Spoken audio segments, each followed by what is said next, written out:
코로나 우리의 일상을 마비시켰습니다.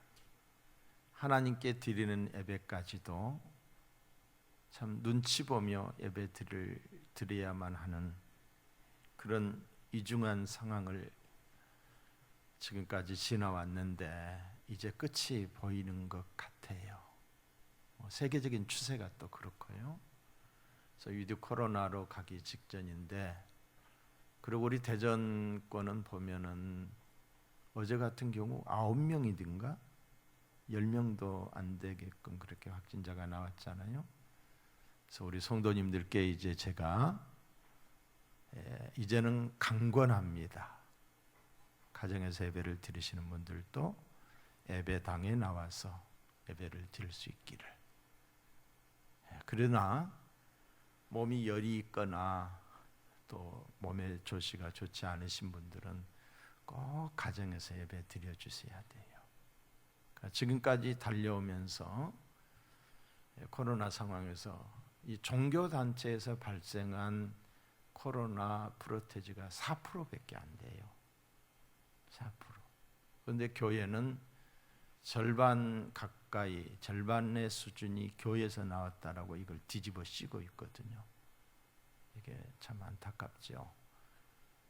지금이라도 또 교회에서 뭐가 나오게 되면은 그것을 막 강력하게 이렇게 하니까 어쨌든 우리가 조심하면서 예배를 드려야 되겠다.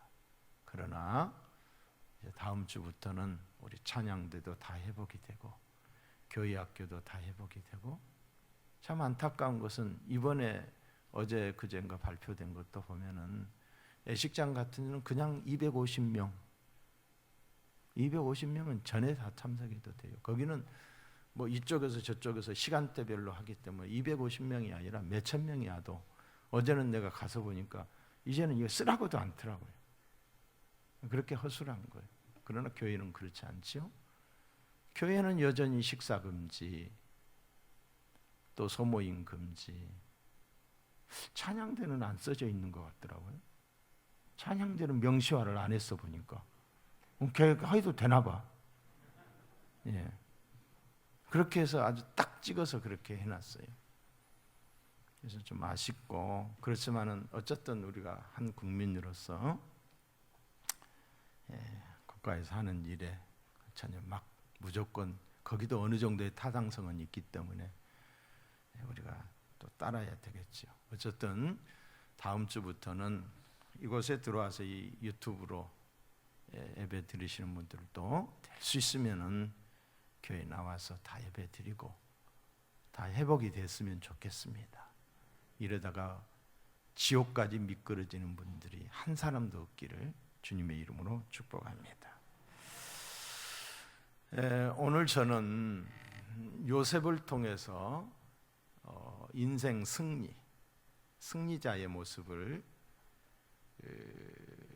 보기를 원합니다. 그래서 오늘 말씀의 제목이 인생 승리자 요셉이에요. 인생 승리자 요셉.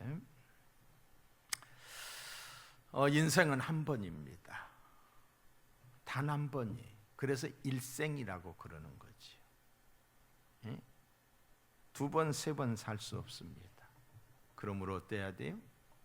잘 살아야 되겠지. 틀린 인생 지워버리고 다시 살 수 있다면 얼마나 좋겠어요. 그러나 한 번이에요. 자, 잘 산다.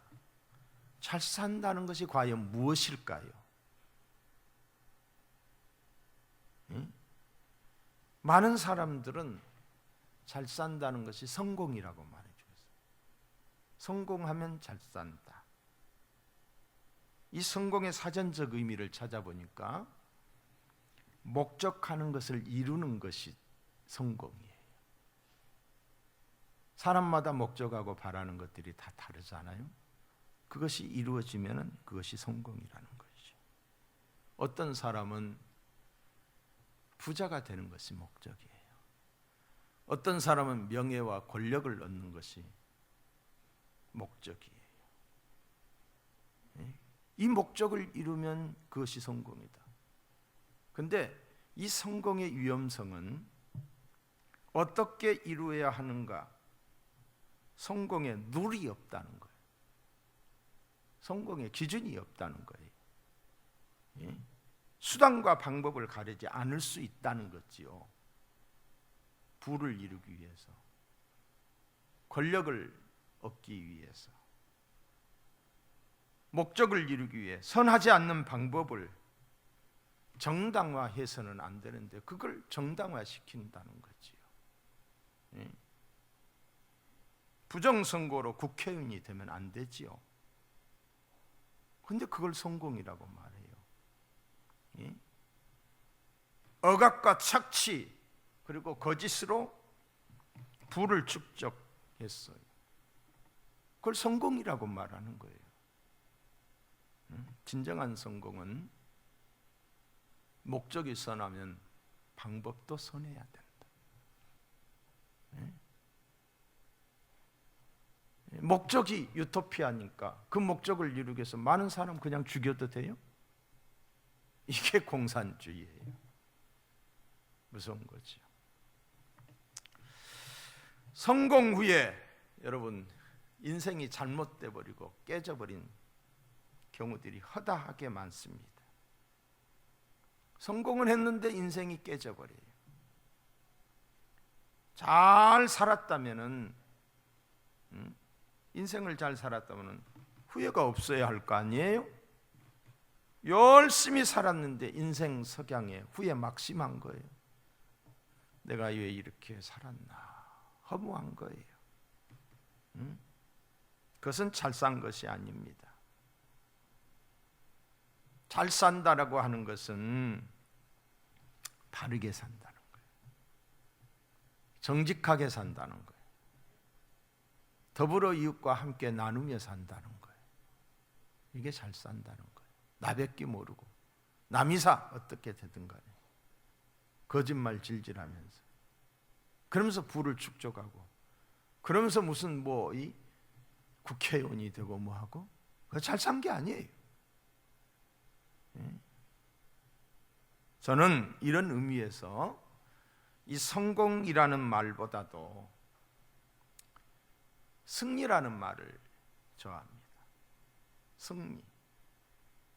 성공한 인생보다 승리한 인생이 되어야 합니다. 승리를 위해서는 뭐가 있어요? 룰이 있어요. 원칙이 있어요.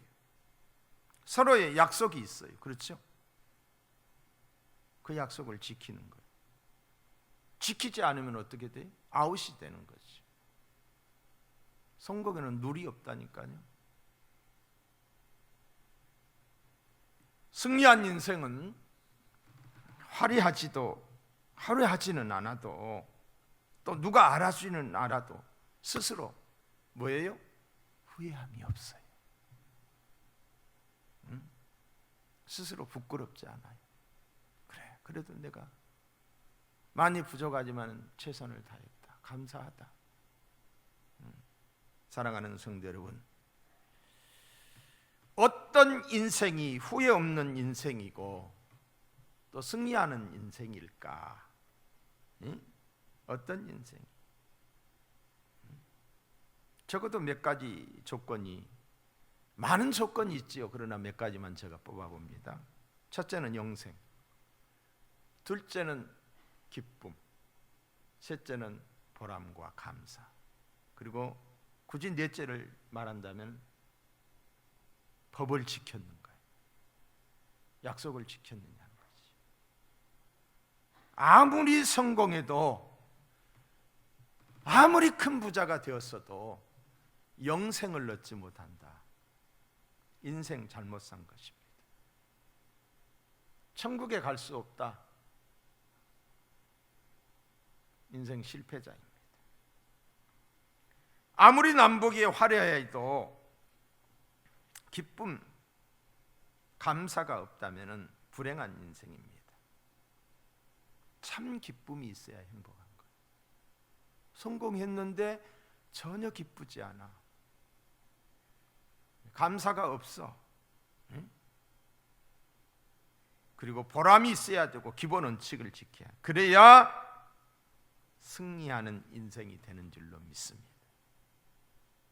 잘 사는 인생이 되는 거지요. 여러분, 사도 바울은 이제 임종을 앞에 두고서 이런 말을 해요. 디모데전서 4장에 보시면은 나는 선한 싸움을 싸우고 선한 싸움을 싸웠다는 거예요. 악한 것들과 타협하지 않았다는 거지.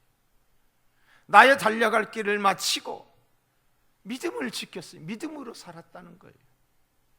이제부로는 나를 위하여 의의 면류관이 예비되었습니다. 상을 바라보는,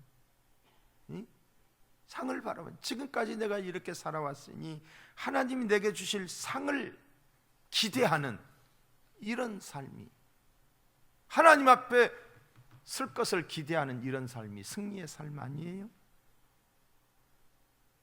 믿음을 지킴으로 영생을 얻었고, 때로는 선한 싸움을 싸움으로 승리했고. 여러분, 선이 악과 타협하면 선이 죽습니다. 서로 좋은 것 같지만은 악이 승리하는 거예요. 이럴 때 우리는 어때야 돼? 선한 싸움을 싸워야 돼요. 선한 싸움을 질질 끌려다니면 안 되는 거지요. 예배는 교회의 생명이에요. 예배를 못 드리게 한다. 교회의 생명줄을 끊어버리는 거죠. 그런데 거기에 대해서 적당히 그냥 타협한다? 이번에도 우리 애자연의 입장은 예배 드리는 것은 교회에 맡겨라예요. 자율성에 맡겨라. 근데 한교총의 입장은 10%라도 드리게 해달라. 이런 식으로 타협을 하니까 안 되는 거지. 1만 교회가 죽었어요. 1만 교회가 예배를 드리지 않아요. 공무원 7,400여 명을 지난 10월 3일 날 각 교회에 파송을 했어요. 실태조사를 했어요. 16%가 예배를 안 드리는 거예요. 간판이 있고 십자가가 있는데 안 드리는 거예요. 죽은 거지요. 죽은 거예요.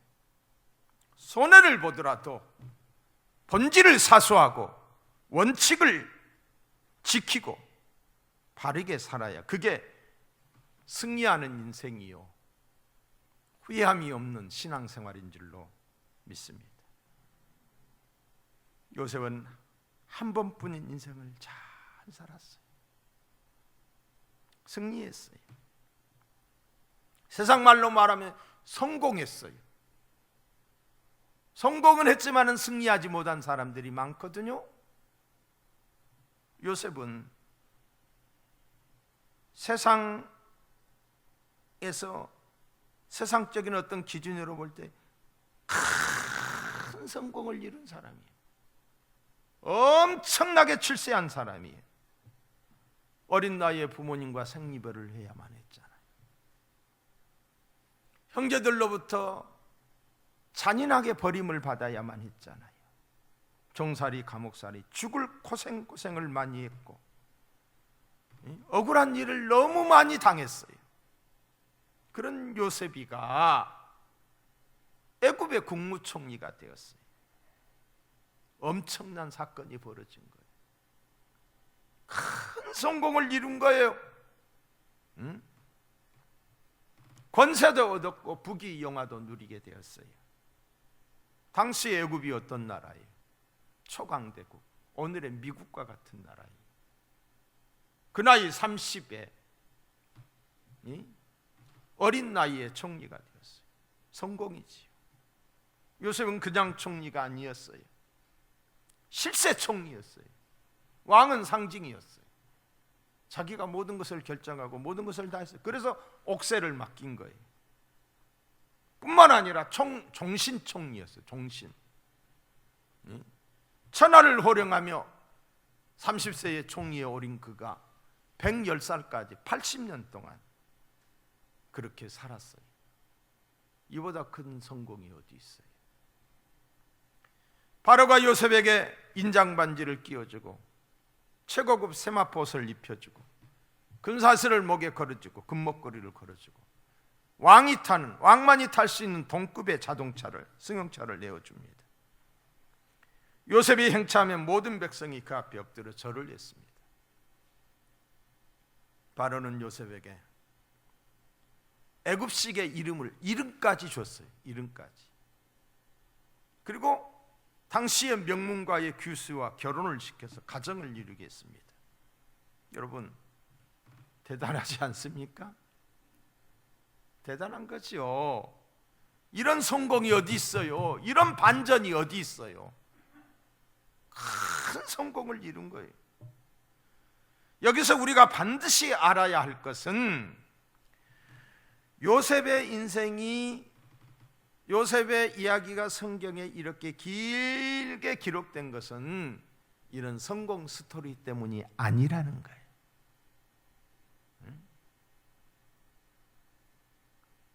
세속적인 성공이 인생의 승리가 아니라는 거예요. 성공하는 것이 결코 나쁜 것은 아니지만은 성공 이후 영생을 얻지 못하고 기쁨과 보람을 얻지 못한다면 결코 승리한 인생이 아니라는 거지. 많은 사람들이 성공하고 인생에서 실패하는 경우들을 보게 됩니다. 우리의 신앙인들도 마찬가지. 다행히 요셉은 고난의 때에도 그의 신앙을 지켰고 성공한 후에도 신앙생활을 잘했습니다. 이게 승리하는 인생이에요. 어렵다고 낙심하지 않고 잘 된다라고 교만하지 않았어요. 요셉의 신앙은 환경의 변화에 휘둘리지 않았다는 것이지. 전천후 신앙이었어요. 하나님의 뜻이라면 흔들림이 없었어요. 좌로나 우로나 치우치지 않고 뒤돌아서지 않았어요. 하나님의 뜻이라면. 잠언서 30장에 보시면 아굴의 기도가 나옵니다. 아굴. 그의 기도를 보면은 환경에 따라 흔들리는 신앙, 환경에 따라 치우치는 신앙의 모습을 보여주고 있어요. 그가 뭐라고 말합니까? 기도하는 거, 그의 기도 내용이에요. 나를 가난하게도 마옵시고 부하게도 마옵시고 오직 필요한 양식으로 나를 먹이시옵소서. 혹 내가 배가 불러서 하나님을 모른다? 여호와가 누구냐 할까 하오며 혹 내가 가난하여 도둑질하고 내 하나님 이름을 욕되게 할까 두려워함이니라. 하나님의 이름을 욕되게 할까 두려워함이니라. 요셉은 아굴의 기도를 이룬 사람이에요. 어떤 환경과 조건에서도 하나님을 향한 믿음이 흔들리거나 변하지 않았다. 신약으로 말하면 사도 바울은 이 신앙을 뭐라고 그래서 자족하는 신앙이라고 했어요. 자족한다. 빌립보서 4장에 보시면 이렇게 나와 있어요. 어떠한 형편이든지 나는 자족하기를 배웠노니 비천에 처할 줄도 알고 풍부에 처할 줄도 알아. 모든 일 곧 배부름과 배고픔과 풍부와 궁핍에도 처할 줄 아는 일체의 비결을 배우느라. 내게 능력 주는 자 안에서 내가 모든 것을 할 수 있다. 자족하는 믿음, 자족하는.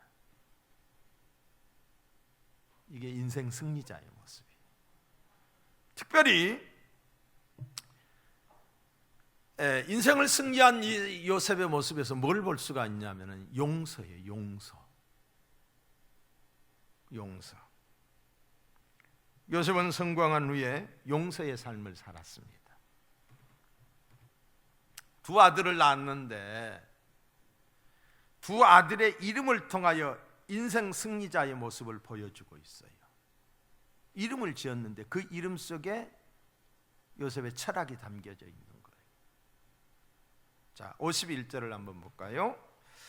요셉이 그의 장남의 이름을 므낫세라 하였으니 하나님이 내게 내 모든 고난과 내 아버지의 온 집 일을 잊어버리게 하셨다 하미요. 장남 이름이 므낫세입니다. 그런데 이 이름의 뜻이 잊어버리다입니다. 뭘 잊어버려요? 요셉은 과거에 한 맺힌 억울함과 고난을 잊어버렸어요.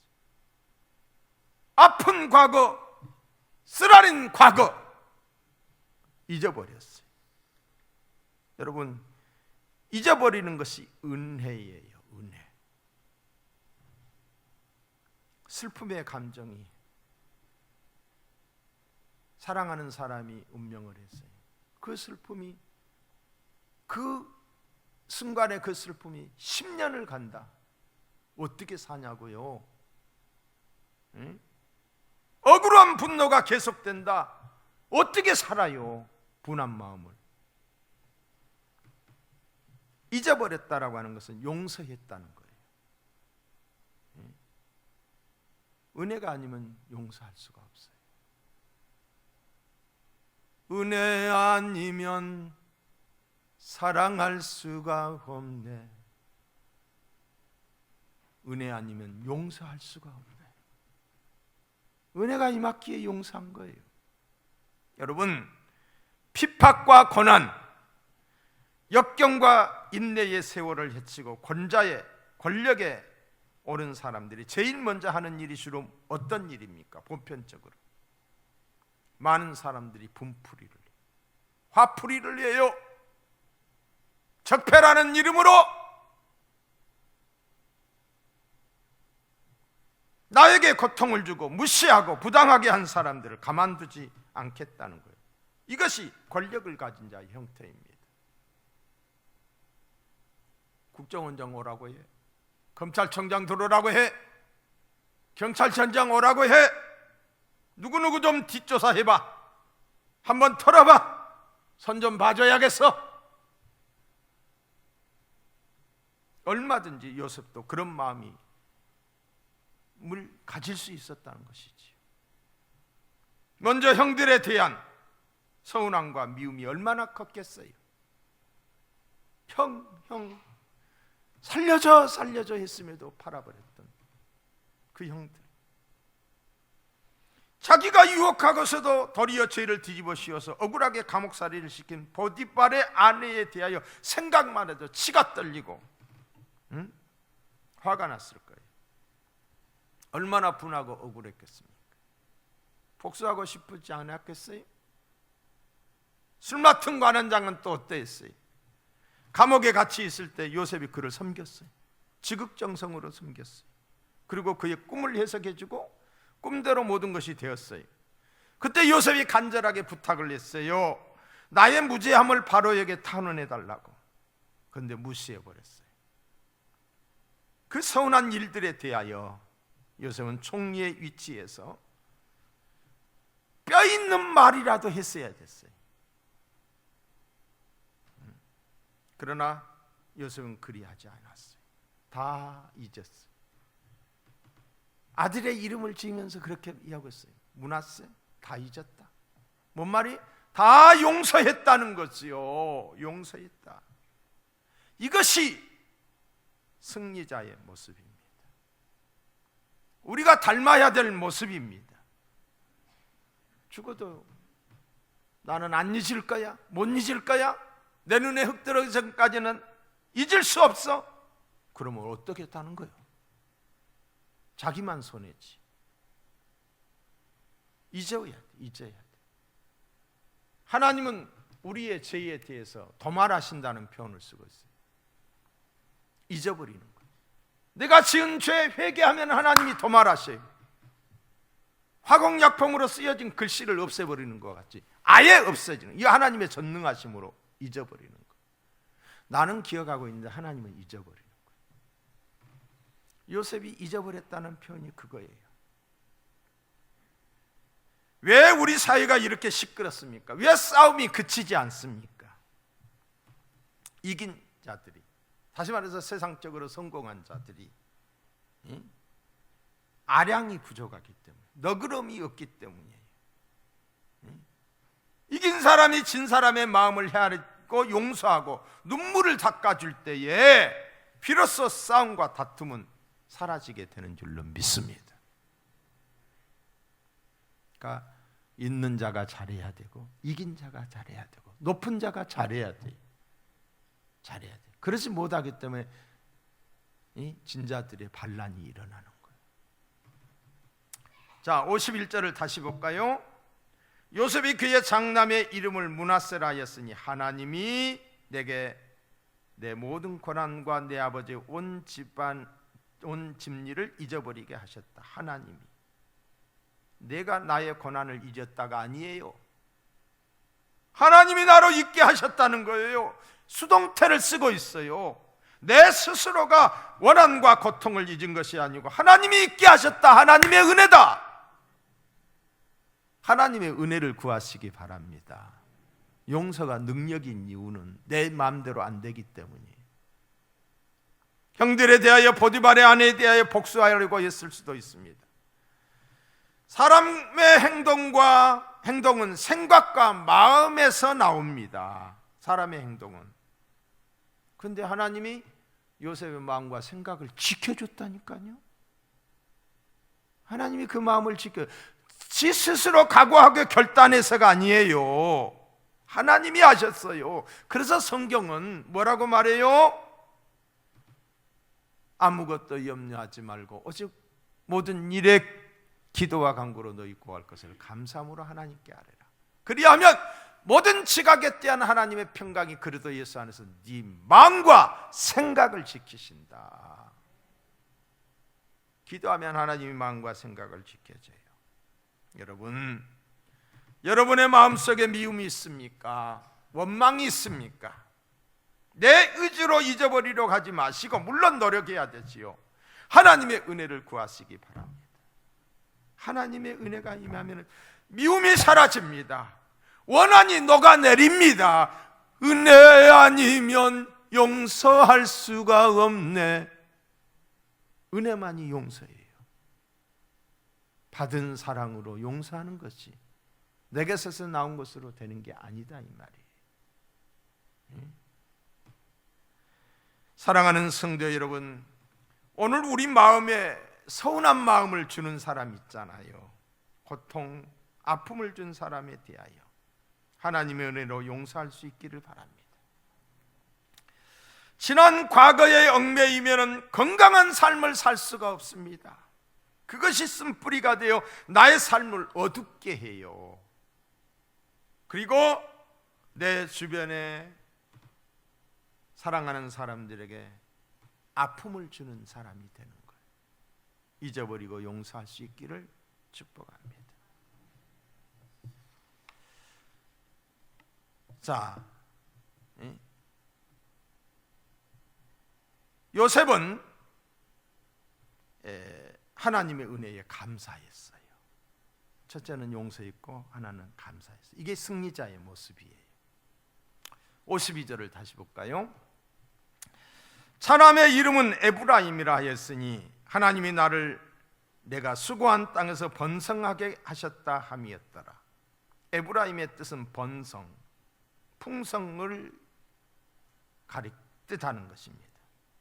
그러니까 차남을 낳고 복 주시고 번성케 하신 하나님의 은혜에 감사했다는 거예요. 감사했다. 내가 똑똑하고 내가 잘나서 자고하지 않고 교만하지 않고 도리어 하나님께 감사했다. 감사는 받은 복의 지킴이라고 그랬잖아요. 복이 빠져나가지 못하도록 지키는 자물쇠와 같은 거예요. 감사하면은 행복의 윤활유. 감사는 행복의 윤활유예요. 사람이 행복한 것은 환경이나 조건으로 되는 것이 아닙니다. 감사할 때 행복의 꽃이 피는 거예요. 행복의 꽃이. 부모님에 대한 감사가 나올 때에 효도의 꽃이 피고, 세상에 많은 사람들이 있지만 나 같은 사람 만나서 참 고생 많이 했다.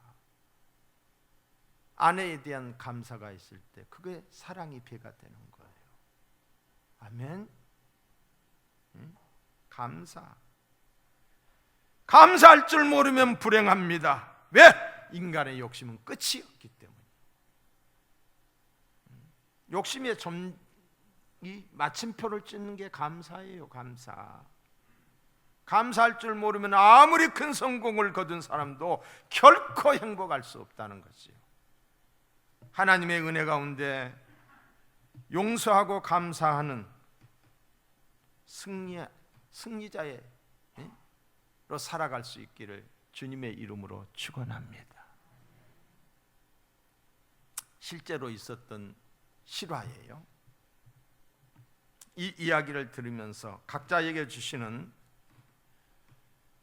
하나님의 음성, 내게 주시는 하나님의 음성으로 들리시되 응어리지고 상처난 것, 삐뚤어진 마음이 치유되기를 원합니다. 이른이 넘어 보이고 80에 가까우신 노인이 서록도에서 목회하시는 목사님을 찾아왔습니다. 찾아온 이유는 서록도에서 살게 해달라는 것이었습니다. 당황한 목사님이 물었습니다. 아니, 어르신께서는 정상적인 사람으로 보이는데 이곳은 나환자들이 사는 곳인데 이곳에서 같이 살자고요? 사뭇 진지한 표정으로 말씀하시는 노인을 보며 목사님은 무언가 사인이 있겠다 싶었습니다. 자리에 앉은 노인은 한숨을 쉬더니 말을 했습니다. 자신의 자녀들 중에 한 아이가 나병에 걸렸다는 것입니다. 언제? 지금부터 40년 전 그 아이가 11살 때라고 했습니다. 발병 사실을 알았을 때 내가 할 수 있는 것은 그 아이를 우리 가족들과 또 동네로부터 격리시키는 것이었습니다. 서록도에 나은자촌이 있다는 말을 듣고 우리 부자가 길을 떠났습니다. 그때만 해도 고통이 매우 불편해서 서록도까지 오는 여정은 멀고도 험한 길이었습니다. 하루 이틀 사흘, 유난히도 무더운 여름이었습니다. 기차를 타고 버스를 타고 먼지 나는 신장로를 걷는 중에 아이도 그리고 나도 지쳐버리고 말았습니다. 어느 산속 그늘 밑에서 쉬는 중이었는데 문득 잠에 골아떨어진 그 아이를 죽이고 싶었습니다. 바위를 들었지요. 마음에 내키지는 않았지만 이를 악물고 잠든 아이를 향해 던지기는 했지만 죽일 수는 없었습니다.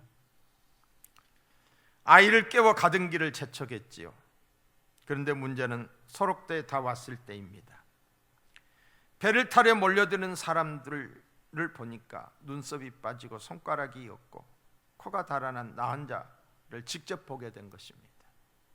그들을 보자 아직은 멀쩡한 아들을 서록도에 선뜻 맡길 수가 없었습니다. 머뭇거리다가 배를 놓쳐버린 나는 어린 아이에게 내 심정을 이야기했지요. 고맙게도 아이가 이해를 하더군요. 아들아, 저런 모습으로 살아서 무엇하겠나? 차라리 너하고 나하고 함께 죽자. 우리는 나루터를 돌아 아무도 없는 바닷가로 갔습니다. 신발을 벗어두고 물속으로 들어가는데 어찌나 눈물이 나던지요. 한 발 두 발 깊은 곳까지 들어가다가 거의 내 가슴 높이까지 물이 깊어졌을 때였습니다. 갑자기 아들 녀석이 소리를 지르지 않겠어요? 내게는 가슴 높이였지만은 아들에게는 턱 밑까지 차올라 조금만 더 들어가면 물에 빠져 죽을 판인데 갑자기 아이가 돌아서더니 내 가슴을 떠밀며 울면서 말을 했습니다. 아빠, 문둥병에 걸린 것은 난데 왜 아빠가 죽어야 하냐고. 아빠 죽지 말아요. 저도 죽기 싫어요. 아빠가 죽으면 형들과 누나들은 어떻게 살아요? 나는 그만 얘를 와락 껴안고 말았습니다. 참 죽는 것도 쉽지 않더군요. 그 서록도의 아들을 맡기고 고향으로 돌아와 정신없이 바쁘게 사느니라 아들을 잊어버리고 말았습니다. 9명의 아이들 대학 보내고 결혼시키고 손자 손녀를 보고 그 자식들 다 잘 되었습니다. 얼마 전에 큰아들이 시골 땅을 팔아서 함께 살자 하더군요. 그래서 그렇게 했지요. 얼마 동안 아들네 집은 참 편하고 좋았습니다. 죽은 마누라 생각이 났지만은 주는 대로 먹고 부족함이 없이 편하게 살았습니다. 그런데 시간이 지날수록 눈치가 보이기 시작했습니다. 어느 날 큰아들이 말을 했습니다. 큰아들만 아들이냐고. 그날로 말없이 짐을 꾸렸지요. 그런데 사정은 그 후로도 마찬가지였습니다. 둘째도 셋째도 넷째도 똑같았습니다. 허탈한 심정으로 예전에 살던 시골집에 왔을 때에 문득 40년 전에 버린 아들 생각이 났습니다. 40년을 잊고 살아왔는데 생각이 난 것입니다. 다른 9명의 자녀들은 온 정성을 쏟아 대학까지 가르치고 결혼까지 시켜 지금 다 잘 살지만은 그 아들은 까마득히 잊어버린 것입니다. 그런데 얼마 전에 제가 그 아들을 만났습니다. 그 아이는 이미 아이가 아니었습니다. 50이 넘은 데다가 그동안 얼마나 고생을 했는지 나와 다를 바 없이 늙어 보였습니다. 그러나 눈빛만은 예전과 다름이 없었습니다. 아들은 한눈에 나를 알아보면서 울면서 반기는 것이었습니다. 아들은 나를 껴안으며 이렇게 말했지요.